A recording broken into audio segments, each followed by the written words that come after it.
How's it going, guys? It's me. It's your boy. It's Jake. I'm the Mad Italian, and I got someone with me. Hello, everyone. My name is Ethan. Currently, trying to cope with my Death Guard being awful. I have an AdMech player here with me, so we're all floating down here. So, yeah, you probably remember Ethan. He was on the He's been on the podcast quite a few times. So we just want to come in. So we just finished up our first game of 10th edition 40K. And we just kind of want to give you like this little like battle report, let you know how the game went, and let you know what we think of the game so far. So, starting off, I'll just go out on a limb and mention that we're also, if the audio sounds weird, we are recording this in a car Without a mic. So I'm just recording this on my phone, so hopefully the audio isn't too bad. But future Jake, hopefully you can edit this.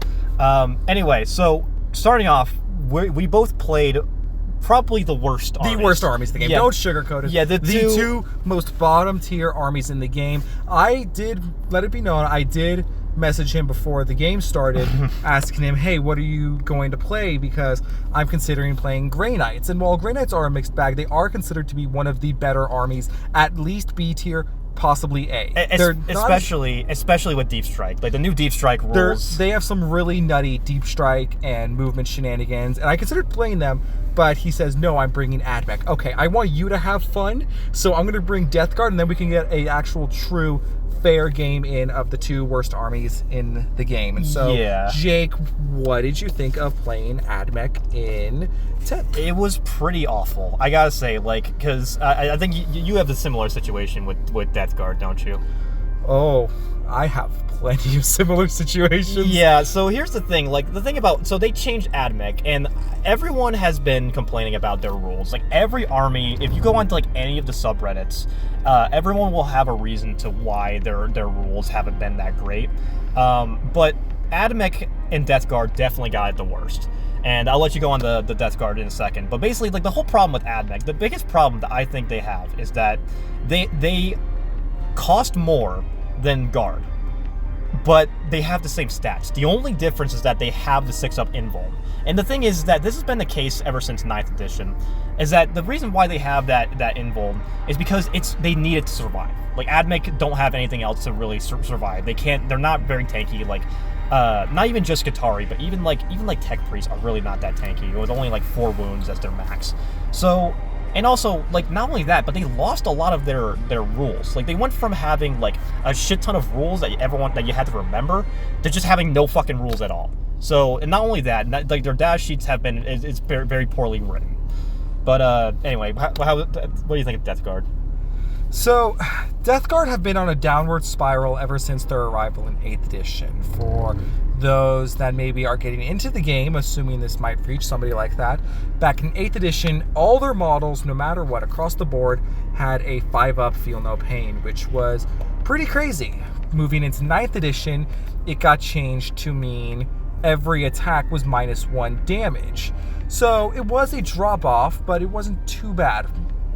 I think there was one individual left, like, I think Mortarion, for instance, who still maintained his 5-up Feel No Pain, but it kind of makes sense because he's the Primarch of the Death Guard.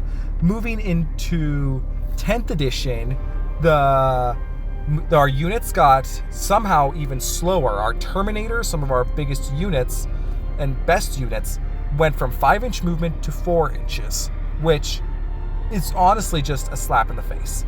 The fact that we can actually have our movement modified. One of our, I think, most underrated rules in 9th edition was, what was it called? I can't remember it. This is all Jake's fault. It was, I think you did everything. Oh, of course I do. It's always my fault. Right. Isn't it? It was called Inexorable Advance. It allowed us to, no matter what, not have our movement modified through terrain or rules. Movement, advancing, or charging. It was a nice safety blanket for a slow army, and it made sense. But now we can, and our Terminators are even slower. It's just awful. And we lost our Disgusting Resilience as a whole, so we're all taking full damage. We lost what made us us, and it was our ability to be tanky. It's just rough. It is pretty rough. But that being said, like, even though the faction rules have been pretty rough, That being said, so far I think the game rules are pretty good. Core rules, love them. Love Yeah. them across the board. I like how the data sheet is laid out. Points we'll get to soon. I have quite a bit to say about that. Yeah, so the new point cost, I'm guessing you mean? I mean point cost just in general and list building. Yeah, okay. Because I lump list building and point cost kind of together. Okay. So when we were playing our game, so something that I actually really like, because this was also our first time, so maybe we got some things wrong, but this is, first time, everyone's going to make mistakes. But basically, like, the way the game works now, for those of you who remember 9th edition, is that you start the game, you do your deployment, all that shit, and then you pick secondaries. And everyone had 3 secondaries for a typical 2,000-point game. And then there were some like faction-specific secondaries that you had as well. Now it's different. So there's the main game types, and also every objective or every like game type there's 5 objectives now. There's no more 6 objectives, which I think is great because Odd numbers are better for this type of game than even, because it would just you have very little chance of going even with each other. There's always one objective you typically just don't have, and you want to go take it so you can outnumber. Simple stuff. There's also less. I think there at the moment there are less game types, but that also just stems from the fact that like a lot of them it was just like the same shit except different deployment zones. So I think just keeping it to like 5 as opposed to like fucking they have like 10s, 20s, and 30s, and you have to like roll 2 dice, but that's just how we play it. Anyway, so the game types have been pretty simplified, which I think is good, and the game itself is way more about it's way more objective based. So we go through the round, and we do like the main objectives that the game type has, and then every single round you draw a card. Or in this case, we use an app that randomizes stuff. And then you get a new objective. Every time you get a new secondary objective. So you can roll for it, and you get something like Assassinate, or you get something like Forward Deploy, something like that. I got Cleanse first as a Death Guard player, which I thought was just funny. And honestly, I like that just because it kind of has a little bit more of like that. It has a little bit more of that randomized chance of like, okay, something new for the game type, instead of like it gives a little bit more of like that random chance of like, okay, so now you have to adapt on the fly, and it kind of reflects the game a lot better. It shows how good of like a general you are, a tactician, general, commander. And you're able to like change your ideas on the fly. It's like, okay, now we have to cleanse this objective. Okay, now we have to assassinate that high target, and it's like it makes the games a lot more varied because especially this is coming from like a Necron player, like because I always took fucking Purge of Vermin because it was just one of the best, especially Necron. Necron's had some really nutty secondaries, and Purge of Vermin carried your codex. Don't just say it was nutty. It carried your codex. That was like the reason we won, and especially like Orcs had the same deal. Like Orcs had some really good. Orcs had some good ones. Custodes secondaries were nutty. Just controlling no man's land objectives with that much obsec back in 9th edition. And as long as your unit didn't die, you were fine. You would make points. Yeah, but also I like it because I think the focus of this game, because like 9th edition, going from 9th to 8th edition, 9th to 8th? Yeah. 9th to 8th. 8th to 9th. Okay, I wasn't sure if you meant 9th to 10th or 8th to 9th. 8th to 9th. Like when we were going from 8th to 9th, they wanted to make the game less killing. And it was, but it was still very killing. And now I think they're going from 9th to 10th. I think they're trying that again because now like the objectives, it's like it's not really like it's not going to be as much because a lot of secondaries was like kill more army or kill more units or kill stuff like that. But and they still do have like the killy objectives, but it's more of the fact like take an objective away from this unit. And I think looking back on it now with current context, I feel like 9th kind of evolved into a weird amalgamation of 8th killiness with 10th objectives. And so it felt like it was too vastly... It's like comparing like Deathmatch and COD to just capture the point. It's two vastly different game types that are just conflicting with each other. But did you feel the decreased lethality in the game? Like in terms of just how much we were killing each other in this first game? I did. Honestly, I really did, just because it was... I noticed that the focus was way more on like these secondary objectives. It felt more like a game of Risk, in a way. So, and I do like that, because I mean, I like Risk. So, I do think there is a lot more of a focus. I do think in terms of like a more competitive game, I do think I like it, because it kind of reminds me, like, I don't play a lot of Magic, but I know Magic kind of has a little bit of that, like, drawing. Oh, in terms of RNG, oh yeah, Magic is all RNG. There are people that donate their entire deck to limiting RNG, and then you have people like me who actually play into it because it's fun. Yeah. So I do think the game is, it definitely does make the game a lot more fun. So, because it's way less about, you know, singling out like what the best secondaries are, stratagems, and also stratagems are a lot more simplified as well, because a lot of the stratagems are very like simple, like because like you have an option for your army rules where it's like do this, and a stratagem is like do this but better, and you spend CP for it. Yes. It's a lot more simplified stuff like that, which I do like stratagems, but the thing is that there's so fucking many of them.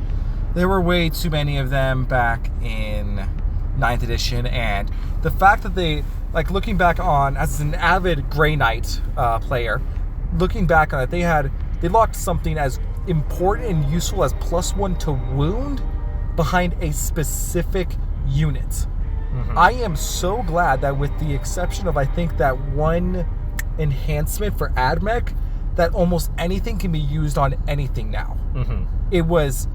I understand keeping things separate from character vehicles and normal characters. That makes sense. Those are two different enough things. Yet, keeping it away from the one unit can use this is such a relief, because then you're like, okay, I can take this unit that is decent but outclassed by others, and then I can use this stratagem that gives them something absolutely cracked and useful. Why can't I just use here's an idea, double it and give it to everyone. Mm-hmm. I will pay 2 CP back in 9th to give my units +1 to wound and shooting, for instance. Mm-hmm. That would be so handy. And now that that's gone, it's super nice. And sure, it does streamline your playstyle a little bit more, but with the random chance of secondaries, it also adds more flexibility and customization on the fly. It's less of a preset game out of the gate and more of an RNG one, which I enjoy. And I also think that it will help, because, I mean, the overall goal, I do think, with 10th edition is that, you want more people to play this game. Especially because after 9th edition, because Warhammer is becoming more and more popular as every day, especially with all that's been going on, because they just do a great job with like marketing it, and they've been expanding so much more. So I do think like making it simpler is a good thing, just because it'll get more people into this hobby. Like the Leviathan box is a great value. It's a phenomenal box. Yeah, it's a phenomenal box. Both those gorgeous armies, art too. The art is really good, but it's probably the best box that they've come out with. But you want to talk about point cost? Oh, you want to move to the point cost before we talk about the game? We can talk about the game first. So okay. Basically, like very briefly, we'll start the game. I mean, Death Guard got first turn, and Death Guard first turn doesn't really do that much. I mean, what did we do? We got Cleanse turn 1, which I just thought was ironic, because Death Guard, and haha, laugh, make your obligatory Nurgle stinky jokes in the comments below. And then we moved out, got some shooting off. I think I killed a couple little Skitarii. That's fine. I generate my Tally Man is going to be super useful going into 10th, because CP is so much more of a rarity now and such a premium that having him, even though he could only generate it half as much as he did back in 9th, you were also making almost twice as much CP in 9th. Mm-hmm. So I'm still making it, and Death Guard have some pretty decent stratagems. I didn't get around to using one of them, but one of them allows me to, for instance, if I'm within range of a contaminated objective, any character, including Mortarion, can heal 3 wounds. And that sounds pretty good. It is pretty handy. And I don't think we have an Armor of Contempt one, but they did put Disgusting Resilience in the game for 2 CP, because they just hate us. It's not like they forgot it. If they forgot about it, I would totally forgive them. Oh no, they put it in, and it does the exact same thing as 9th. I hate it here. It's awful. Yeah, and then AdMech. So I got second turn, and I just I did like a little bit of plank damage. What did I take out? You rad bombed. I did rad bomb. Mechanicus it's funny. It's a funny rule. It's really funny. Yeah, it's like mission start. bomb them. Not like nuke them, radiation bomb them. Right. And then so that is like a kind of a cool way to like start a game off, especially going against Mechanicus, because like it does give incentive to have the army like move out of their deployment zone. Forcing an opponent's hand like that is really good, but what's the caveat on this? The caveat is that it's only in their deployment zone. So it's kind of useless. Just because in most cases, people are going to be moving out of their deployment zone anyway. And so what it does is that you have a choice between take cover or stand firm. And if you take cover, you're battle shocked. If you stand firm, you take D6 damage. You take D3 damage. D3 mortals. D3 mortals, which doesn't sound that bad, but the thing is that it's in the long run, it's not gonna do shit. Especially against Death Guard, it's not gonna do shit. And also Battle Shocked, they're like far away. It's not really gonna be that much of a big deal. And also like with like the new OC rules, which we'll get to that in a second, but yeah, they're battle shocked, but like, what the fuck are they gonna do? It's the first turn. What good is that from that far away too early in the game? Yeah, and it does get better. Like on round 2 and so on, you get Fallout, which does increase it from D3 damage to D6 damage. Oh, does it?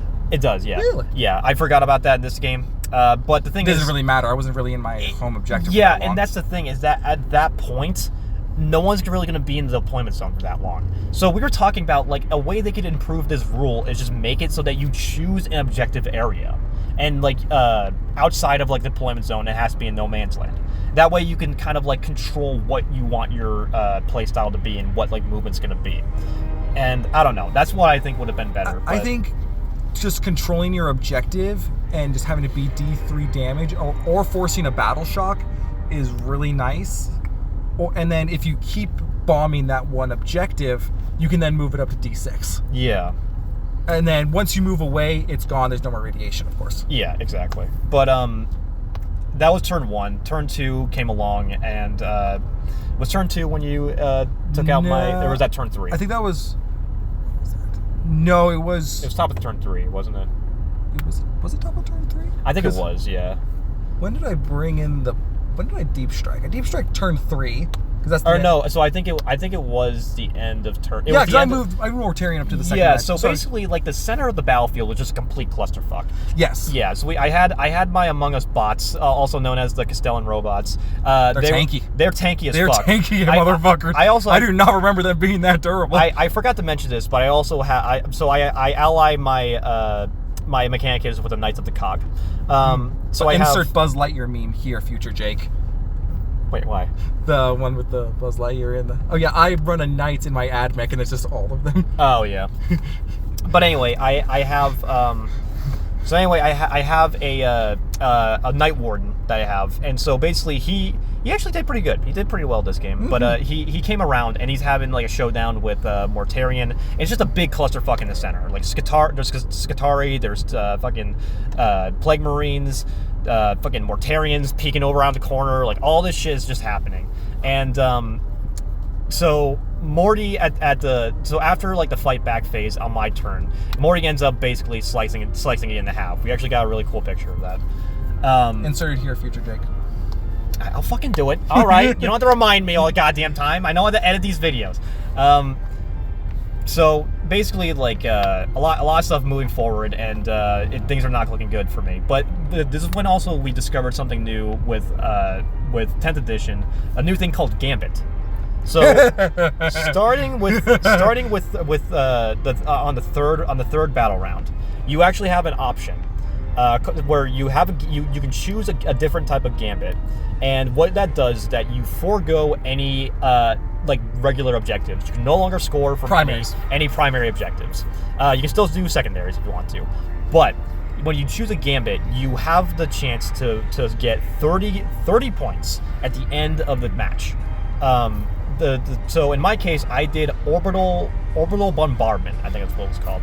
And what that does is that at the end of the round, if I can roll a 12.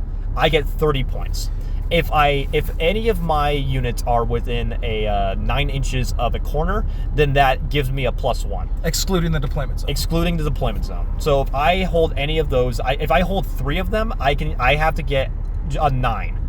and then I can get this point. So it basically just it gives me more of a way to like have this Hail Mary attempt.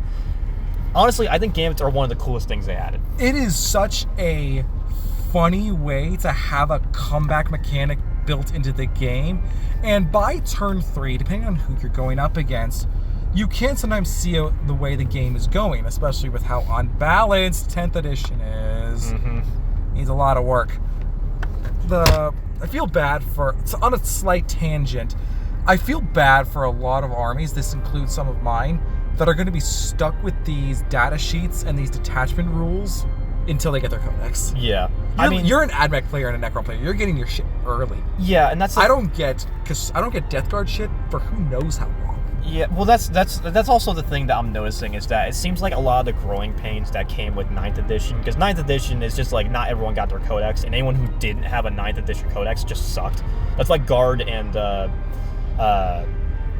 Eldar and like a lot of those factions, they just weren't good for the longest time. And CSM, like CSM suffered so much because they didn't have. They didn't have the 2 wounds. Yeah, they didn't have the 2 wounds for the longest time.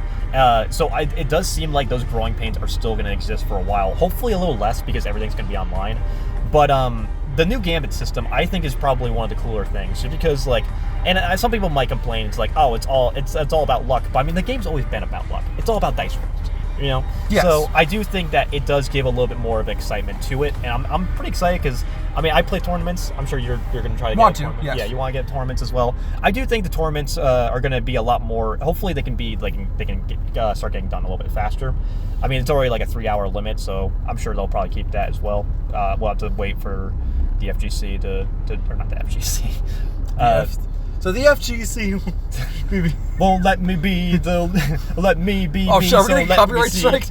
No, it's a cover. It's a badly made cover. I'm sure we'll be fine. Okay, let's hope. ITC. So I'm sure they'll probably put out the rules, and we're going to be getting into 10th edition. But yeah, I think so far like core game rule books are pretty nice. They're nice. Yeah, like game rule books or faction rules. Kind of fucking suck. Mixed bag. Depends on who you pick. If you picked Eldar, you're looking pretty good. Burn in Hell. Yeah. If you picked Guard, fuck you. I hope. Let's blow up Cadia again. There's still some orcs.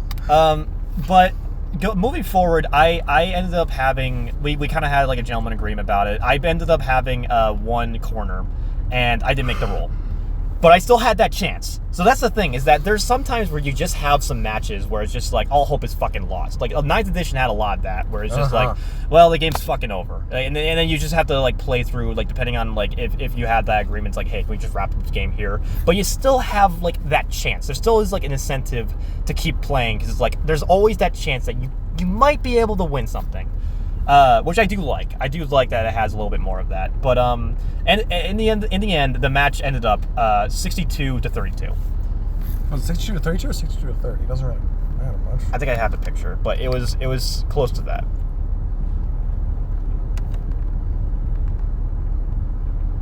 To 30. Okay. So, which is overall a pretty close game. But anyway, you want to talk about points? So, as someone who has 4 armies, it's not a problem.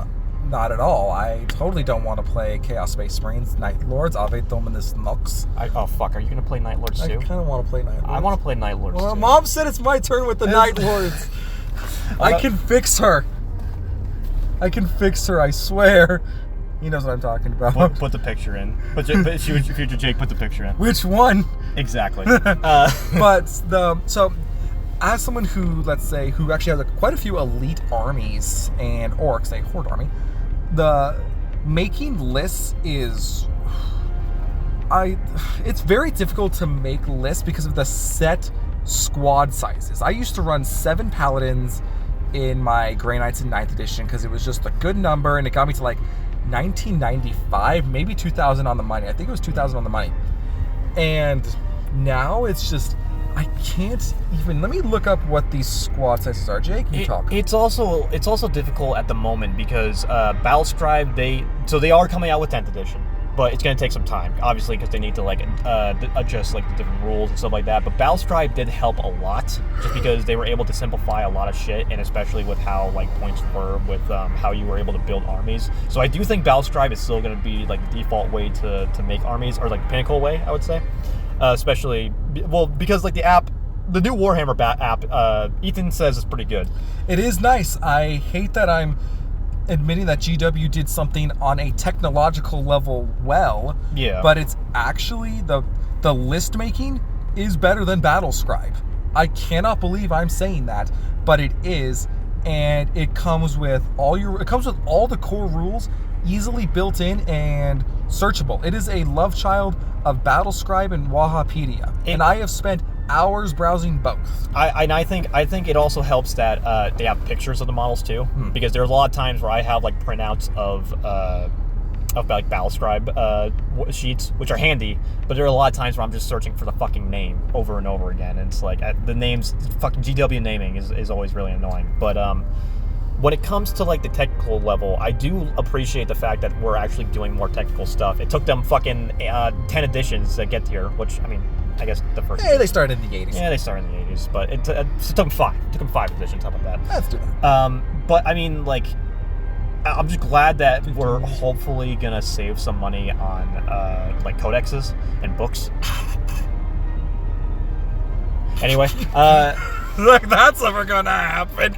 I mean, you know, if everything's online, I mean, it's just the models that they're... I'm not gonna buy another codex again. Yeah. I'm using Wahapedia for the rest of my days, and I'll just look it up that way. But I will. But going forward, I would just say like, because I would have to play Necrons to see how they're doing. I haven't looked too deeply in Necron rules. I hear that they're pretty good. Like the characters are looking pretty good. Immortals have gotten better. Woo! But that's a lot of that stuff. Like Necrons have always been decent, and I mean, I know like the rest of your armies are looking pretty decent, aren't they? So, I mean, are we jumping off from points and list building? I mean, if you have anything to say, go for it. It's just I'm looking at the Custodes run right now, and I built up my normal Custodes list, and I was sitting at like 1900 something, but. For instance, you can run your Alaris Custodes, your Terminators, in squads of 2, 3, 5, or 6. You cannot run them in squads of 1 anymore, and you cannot run them in squads of 4. It's really awkward. I can see what they're going for. They're trying to build it close to box sizes because you can make a captain in Alaris armor. Mm-hmm. And sure, I get it, but it's just really awkward and just frustrating having to build it around such rigid numbers. And if you look at just any one of these models, and if you were to divide them by model per point, they're doing decimals now. Yeah, and it honestly, like, that's the thing for wanting to make things simpler. This is fucking weird how they're making these like point systems. And also, I just want to mention that the whole like leader system with like attaching HQs to units is honestly a mixed bag for me. I like it. I do like it as well, because I do think it is good just because it makes things a lot more simpler. It's like instead of the whole lookout sir and like bodyguard and like bodyguarding type of rules. thing. Like I do think it's nice, but at the same time it just kind of limits how I want my tech priest to kind of move, because I don't know, it's just a little and like other units as well. But like I think that's why they have units like, or they have like a lone operative as a rule. So we'll just have to see how that goes. But yeah, anything to finish up? I mean, I'm sure. Oh, I can talk about the changing of from psychic to the shooting phase. So words. People were bitching and moaning about custodians keeping their 4-up feel no pain against mortals as their main shield host ability, their detachment rule. So I think that does hold some weight because it was really nutty, but people forget Psychic doesn't do mortals anymore. Psychic, what percentage of mortal wounds in 9th edition was caused from psychic attacks, you think? I'm going to say at least like 70. You think at least 70? So if 70% of the options for mortal wounds are now gone, that's pretty massive. Mm-hmm. So that 4-up against mortals, does it become better or worse? I'd say it's probably worse because custodians don't have a feel of pain against normal moves, and most psychic attacks have around AP 2-ish, so it's already going to push them to their invuln. Yeah. So it still is roughly the same, but at least they don't get something on top of it. Well, the thing that, like, I'll go ahead and say, I mean, this is coming from someone who doesn't have a psychic army, but I mean, coming from someone who had to fight a lot of psychic armies, like, the psychic phase was honestly really annoying from the receiving end. Just because, especially if you're going against armies like Grey Knights or Thousand Suns. Fuck Thousand Suns, by the way. Yep. Because Magnus did wrong things. Because it's like, you go through the psychic phase, if you don't have a deny, you're just sitting through that fucking phase. And you just have to deal with it. It's like, all right, I just gotta sit through this fucking phase. It's I mean, the same problem with like other phases as well, like garden shooting phases. It's just got really annoying. So interactivity is the death of the game. That's what I think. So just because, especially when you're just sitting and doing nothing. That's why I do like 30K has a rule where you have like a reaction. Whenever someone shoots or whenever like someone's doing an action, you have like a reaction thing. And I do think they're kind of starting to do that, but. I don't know. I do think like just making turns quicker and just actually like kind of making it so that, especially with the new battle shock as opposed to like the morale, I do think that does speed things along a lot better. Which, because as much as we both like this game, we can both admit that it can go on for a while. Yes. Now, it all depends on, when it comes to going on for a while, it can depend, like, if you're doing it casually, like, let's say playing it while having some drinks and some food, and as a setting to socialize, which is mainly how I treat it, I can totally get it. But as Jake is a tournament goer, and as somebody who had to sit through 2 guard turns, the first one of which killed 750 plus points of custodian. Fuck Cadia, burn it all again, blow it up again. But yeah, that's the thing, is that like obviously like I do both. Like I play semi-competitively. Like I enjoy tournament, but the thing is when you're at a tournament, you're gonna be just focusing on playing anyway. But like doing it as like a social game is also fun. But I do think it should be more of a social game with the ability to kind of have a competitive thing. Like I think competitive is best when it's like the community that makes the competitive. Much like any esport as well. But that's about what I got. Ethan, you got anything closing to say? Fuck Cadia. Let's go. I already said that enough. Okay. I think next match we might do another like one of these makeshift reports afterwards, but we're hoping to do Grey Knights versus Necron. A tale as old as time. This was our 2 first armies. Well, yes. Technical. Yeah, first I'd say it's army. our first. Yeah, but do Necrons still get back up after Mortals? Depending on the dynasty, yes. I meant in 10th. Oh, in 10th. Oh, like because I know Mortals used to just not remove your reanimation. I'm actually not sure. I'll put a thing on the screen in case if I'll look it up later. Okay, because Psychic no longer deals mortal, so you're actually going to have a way around Psychers now. Shit, that's a good point. Huh. Okay, but thank you guys for watching the video. Go show the Thousand Suns who the real Egyptians are. Yeah, fuck those fucking nerds. Fuck those fucking nerds. But thank you guys for watching the video. If you guys have any first impressions that you had on 10th edition, feel free to let me know.